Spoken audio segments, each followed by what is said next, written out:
Hello everyone, and welcome to this video. In this video we are going to be taking a look at Neptunia Virtual Stars for the PC. The game was developed by Idea Factory and Compile Heart, and was published by Idea Factory International. Neptunia Virtual Stars is all about Neptune and the gang now teaming up with VTubers in yet another spin-off game. Here's more details about the game in the review.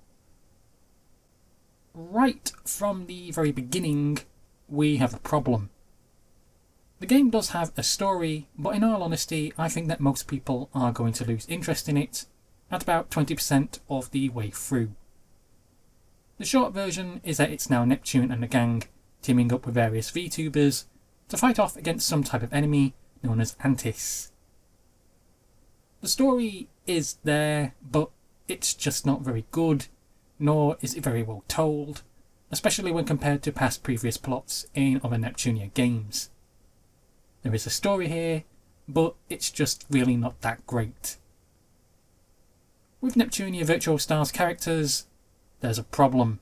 The Neptunia franchise is very niche, and it has a very small following of loving fans, and when you make a new Neptunia game, you would think that the main focus would be on those characters themselves.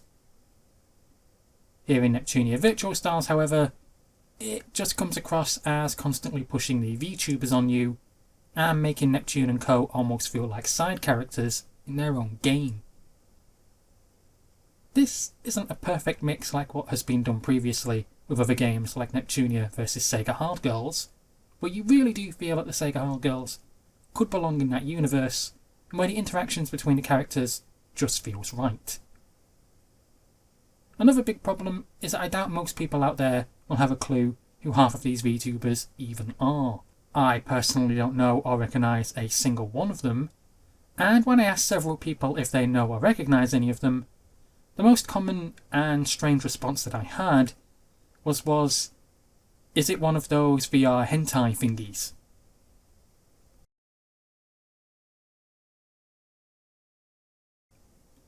Virtual Stars gameplay feels a lot like a dumbed down version of Action Unleashed. You'll be going around a location getting attacked by various swarms of enemies, have to defeat those enemies, maybe get a cutscene, and then a boss fight. I honestly wasn't expecting anything different here, as that's pretty much the norm for most games. The issue here is that the gameplay itself just feels so bland, slow, and uninteresting that it just becomes quite tedious. Things do pick up a little bit later on, and I did like the beat tick dance events, but really I think the gameplay could have been miles better had it stuck with its RPG elements from other games like Neptunia 7 and the Rebirth series. Something which I can praise the game for is its beautiful graphics. Cannot find a single fault with them. Don't have anything but good things to say about them. They're bright, they're colourful, they're very well created, designed, and they do a great job of drawing you in and holding your attention. I just wish that everything else in this game was as nice as its graphics, because really, that's the only shining feature that I can find with the game. Stages for Virtual Stars is hit and miss. On the one hand, some stages look very nice and are really well designed, and they make you look at them in awe. On the other hand, however, some stages seem very empty, void of anything, are quite uninteresting, and they almost kind of feel as if they've been rushed for completion of the game. The levels are okay, but they're rather repetitive, and they're nothing special like what we got with past installments, like Victory 2. I feel very upset to say this because I love Neptune and I love the Neptunia series, yet I just cannot recommend this game at all. The game just disappointed me on so many levels, and it left me feeling quite sad and worried for the future of this franchise.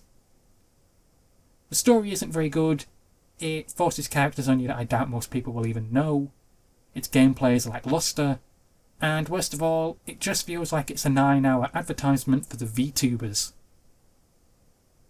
Another thing that bothered me was that there's no English dub either. So no Melissa Thorne, Wendy Lee, Carrie Carahan, or anyone else you would expect to be here reprising their roles. It's just been skipped on. And I find that hard to be invested in this game's characters when they don't really sound like what I'm used to them sounding like. The game itself is far from perfect, but I was at least expecting the chance to hear the characters sound like how I know and identify them as, yet that option just isn't here. I understand why it's been done. It's simply been done because of the VTubers, but at the very least I wouldn't have minded having the game have an English dub, and then the VTubers just being silent, and then me just reading the text. It could have been an option, but Idea Factory just skipped on that. I really do hate to say this, but I can't really recommend this game at all. Every other Neptunia game that I've ever played has always brought a smile to my face and has left me feeling happy. This one hasn't, and it just has me worried for the future of the Neptunia franchise. Well, that's it for this review, guys. Thank you for listening, thank you for watching, and please subscribe.